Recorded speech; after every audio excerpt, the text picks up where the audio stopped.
3 സീറ്റുകളാണ് തന്ത്രപരമായിട്ടുള്ള CPM-ന്റെ ഈ നിലപാടിലൂടെ UDF-ന് നഷ്ടപ്പെട്ടത്. ചിലപ്പോൾ ആ 3 സീറ്റുകളായിരിക്കാം ഭരിക്കുന്നത് ആരാണെന്ന് തീരുമാനിക്കപ്പെടേണ്ടത് കേരളത്തിൽ. അതുതന്നെയാണ് ഞാൻ പറയുന്നത്. CPM-നെ പോലെ ഇങ്ങനെ ഇത്ര മനോഹരമായിട്ട് തിരഞ്ഞെടുപ്പ് കൈകാര്യം ചെയ്യുന്ന ഒരു രാഷ്ട്രീയ പാർട്ടി മറ്റാരുമില്ല കേരളത്തിൽ. നോക്കൂ, ഇത് എല്ലാവരും ശ്രദ്ധിക്കുക. തിരഞ്ഞെടുപ്പിന് ശേഷം കൃത്യമായി ശ്രദ്ധിക്കുക. ഈ 3 നിയോജക മണ്ഡലങ്ങളിലും NDA സ്ഥാനാർത്ഥികൾ വിജയിച്ചു വരും.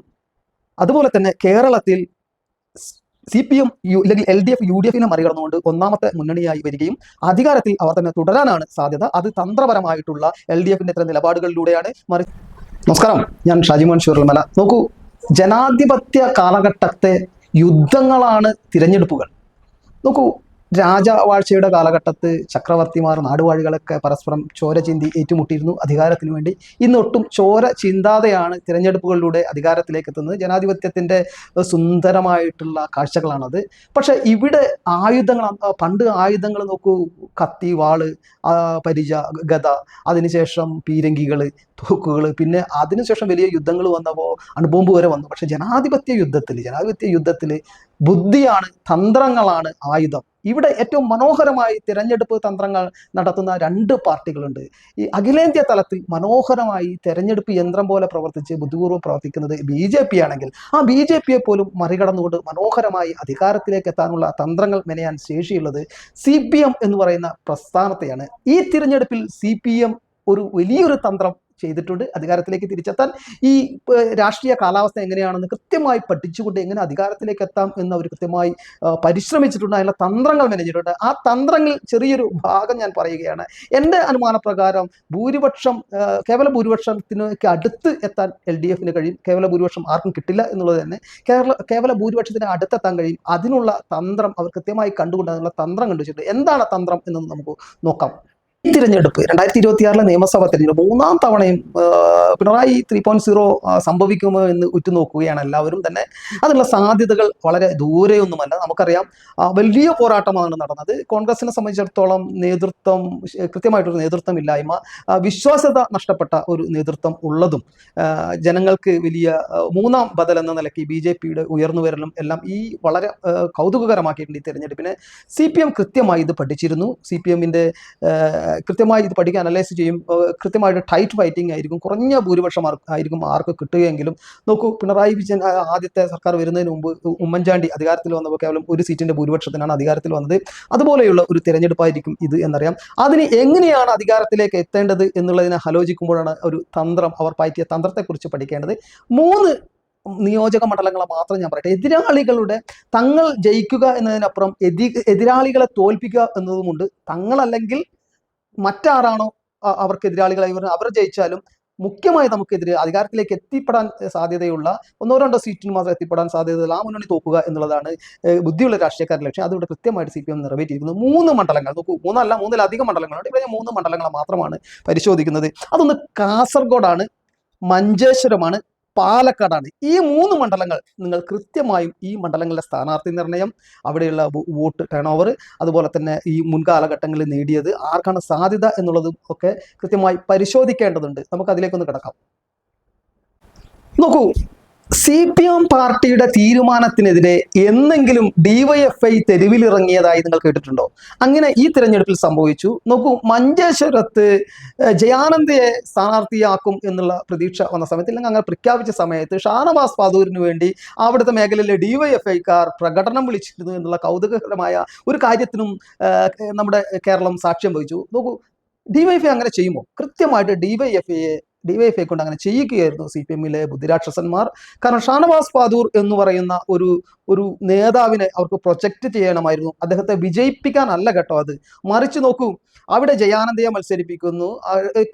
ഇപ്പോഴത്തെ ഒരു സാഹചര്യത്തിൽ കൃത്യമായിട്ടും അവിടെ BJP സുരേന്ദ്രൻ സ്ഥാനാർത്ഥിയായി വരിക അനുസരിച്ച് വലിയൊരു പോരാട്ടം നടക്കും. അതുവഴി കുറഞ്ഞ മാർജിനിൽ സുരേന്ദ്രൻ ജയിക്കാൻ സാധ്യതയുണ്ട് എന്നറിയാം. CPM-നും മനസ്സിലാക്കാൻ കഴിയും.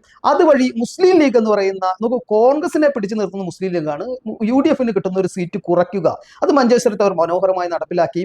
ഷാനവാസ് പാദൂർ എന്ന് പറയുന്ന ഒരു മനുഷ്യൻ അവിടെ ഞങ്ങൾ ത്യാഗം ചെയ്തു എന്നുള്ള നിലയ്ക്ക് ജയാനന്ദയെ കൊണ്ടുവരുന്നു. ഷാനവാസ് പാദൂരിനെ കാസർഗോഡ് ഇടുന്നു. കാസർഗോഡ് BJP-യുടെ മുഖ്യ എതിരാളി. അവിടെ നോക്കുക, കാസർഗോഡും മഞ്ചേശ്വരത്തും BJP മുസ്ലിം ലീഗുമാണ് പരസ്പരം ഏറ്റുമുട്ടുന്നത്. സ്ഥിരമായിട്ട് 2ാം സ്ഥാനത്ത് വരുന്നത് BJP തന്നെയാണ്. നോക്കൂ, അതുകൊണ്ട് തന്നെ ഷാനവാസ് ബാദൂരിനെ പ്രൊജക്ട് ചെയ്യുന്നു. ഷാനവാസ് ബാദൂരിന് കേരളത്തിലെമ്പാടും വിസിബിലിറ്റി കിട്ടുന്നു, നല്ലൊരു നേതാവ് എന്നുള്ളൊരു പേര് കിട്ടുന്നു. അദ്ദേഹത്തെ കാസർഗോഡ് പ്ലേസ് ചെയ്യുന്നു. നോക്കൂ, കാസർഗോഡ് കഴിഞ്ഞ കാലഘട്ടങ്ങളിൽ നോക്കും, 2014 76.62, 2021 71.58, 2026 79. ഈ ഷാനവാസ് ബാദൂരിന്റെ വരവും കുറച്ച് നമുക്ക് ഒരു 3-4% നമ്മൾ SIR കൊണ്ട് വർദ്ധിക്കാം. പക്ഷേ എങ്കിലും ഒരു ഏകദേശം നോക്കൂ, ഒരു 8% പോളിംഗ് വർദ്ധിച്ചത്, ഒരു 4% ഷാനവാസ് ബാദൂർ എന്ന സ്ഥാനാർത്ഥിയുടെ അവിടേക്കുള്ള വരവ് കൊണ്ടുകൂടിയാണ്. അദ്ദേഹം അവിടെ അറിയപ്പെടുന്ന, വോട്ടാകർഷിക്കാൻ കഴിയുന്ന ഒരു നേതാവാണ്. അദ്ദേഹത്തെ അവിടെ പ്ലേസ് ചെയ്യുന്നു. ഇപ്പോൾ നോക്കൂ, ഇലക്ഷൻ കഴിഞ്ഞതിന് ശേഷം നമ്മുടെ മീഡിയ വൺ വരെ പറയുന്നു അവിടെ അശ്വിനി ജയിച്ചു വരുന്നു, BJPക്ക് സാധ്യതയുണ്ടെന്ന്. നോക്കൂ, ഉറപ്പായിരുന്ന ഒരു സീറ്റ് കൂടിയാണ് CPM തന്ത്രപരമായിട്ടുള്ള ഈ നിലപാടിലൂടെ മുസ്ലിം ലീഗിന് ഈ നഷ്ടപ്പെടുന്നത്. മഞ്ചേശ്വരത്ത് നഷ്ടപ്പെടും. അതിനുള്ള അണിയറ പ്രവർത്തനങ്ങൾ CPM ചെയ്തിട്ടുണ്ടാകും. ഇതൊരു ഡീലല്ല കേട്ടോ, തന്ത്രമാണ്. കൃത്യമായിട്ട് അധികാരത്തിലേക്ക് എത്താനുള്ള ജനാധിപത്യത്തിലെ യുദ്ധത്തിൽ ഒരു കക്ഷി, ഒരു വശത്തെ യുദ്ധം നയിക്കുന്ന ഒരു കക്ഷിയുടെ തന്ത്രങ്ങളാണ് അത്. ഡീലല്ല. ഒരിക്കലും BJP CPM ഒരു ഡീലിലേക്ക് വരാൻ സാധ്യതയില്ല. പിന്നീട് നോക്കൂ, അതാണ് നമുക്ക് കൃത്യമായി ശ്രദ്ധിക്കേണ്ടത്. CPM വളരെ ബുദ്ധിപൂർവ്വം ഈ ഇലക്ഷനിൽ വിജയിക്കാൻ വേണ്ടി തന്ത്രങ്ങൾ നടത്തിയിരുന്നത്. പാലക്കാട് NMR റസാഖ് എന്ന് പറയുന്ന ഒരു വ്യക്തിയെ കൊണ്ടുവരുന്നു. ഡിസ്റ്റന്റ് മൂന്നാം സ്ഥാനത്താണ്. ഇവർ വളരെ അകലെ ഉള്ള ഒരു 3-ാം സ്ഥാനത്താണ് പാലക്കാട് മണ്ഡലത്തിൽ CPM. അതുകൊണ്ട് തന്നെ അവർക്ക് വിജയപ്രതീക്ഷയില്ല. മറിച്ച് ഒരു കോൺഗ്രസിന്റെ ഒരു സീറ്റ് ഇല്ലാതാക്കുക എന്ന് തന്നെയാണ്. NMR റസാഖിനെ കൊണ്ടുവരുന്നു. പിരായിരി പഞ്ചായത്ത് പോലെ, കണ്ണാടി പഞ്ചായത്ത് പോലെ പല സ്ഥലത്തും വലിയ തോതിൽ വോട്ട് ഇവർക്ക് വർദ്ധിപ്പിക്കാനാവും. NMR റസാഖിലൂടെ ന്യൂനപക്ഷ വോട്ടുകൾ, അദ്ദേഹത്തിന്റെ ബന്ധുജനങ്ങളുടെയും അദ്ദേഹത്തിന്റെ വേണ്ടപ്പെട്ടവരുടെയും അങ്ങനെയുള്ള അദ്ദേഹത്തെ മതവിഭാഗത്തിന്റെ ആളുകളെ അദ്ദേഹത്തിന് വോട്ട് ഒരു 5000-6000 വോട്ടെങ്കിലും വർദ്ധിപ്പിക്കാൻ കഴിഞ്ഞാൽ അവിടെ BJPക്ക് വിജയിക്കാൻ കഴിയും. ഇന്നത്തെ സാഹചര്യത്തിൽ അവിടെ നോക്കൂ, രാഹുൽ മാങ്കൂട്ടത്തിലൊക്കെ ഉണ്ടാക്കി വെച്ച കേട് അത് UDFന് കോൺഗ്രസിന് വലിയ സെറ്റ് ബാക്ക് ഉണ്ടാക്കുമെന്നറിയാം. അതിനൊപ്പം പോകുന്ന വണ്ടിക്ക് ഒരു തള്ളു പോലെ നമുക്ക് NMR റസാഖിന്റെ സ്ഥാനാർത്ഥിത്വം കൂടിയാവുമ്പോൾ അവിടെ UDFന് ആ സീറ്റ് നഷ്ടപ്പെടും എന്നറിയാം. 3 സീറ്റുകളാണ് തന്ത്രപരമായിട്ടുള്ള CPM ഈ നിലപാടിലൂടെ UDFന് നഷ്ടപ്പെട്ടത്. ചിലപ്പോൾ ആ 3 സീറ്റുകളായിരിക്കാം ഭരിക്കുന്നത് ആരാണെന്ന് തീരുമാനിക്കപ്പെടേണ്ടത് കേരളത്തിൽ. അതുതന്നെയാണ് ഞാൻ പറയുന്നത്. CPM പോലെ ഇങ്ങനെ ഇത്ര മനോഹരമായിട്ട് തിരഞ്ഞെടുപ്പ് കൈകാര്യം ചെയ്യുന്ന ഒരു രാഷ്ട്രീയ പാർട്ടി മറ്റാരുമില്ല കേരളത്തിൽ. നോക്കൂ, ഇത് എല്ലാവരും ശ്രദ്ധിക്കുക. തിരഞ്ഞെടുപ്പിന് ശേഷം കൃത്യമായി ശ്രദ്ധിക്കുക. ഈ 3 നിയോജക മണ്ഡലങ്ങളിലും NDA സ്ഥാനാർത്ഥികൾ വിജയിച്ചു വരും. അതുപോലെ തന്നെ കേരളത്തിൽ CPM ഇല്ലെങ്കിൽ LDF UDFനെ മറികടന്നുകൊണ്ട് ഒന്നാമത്തെ മുന്നണിയായി വരികയും അധികാരത്തിൽ അവർ തന്നെ തുടരാനാണ് സാധ്യത. അത് തന്ത്രപരമായിട്ടുള്ള LDFന്റെ ഇത്തരം നിലപാടുകളിലൂടെയാണ്.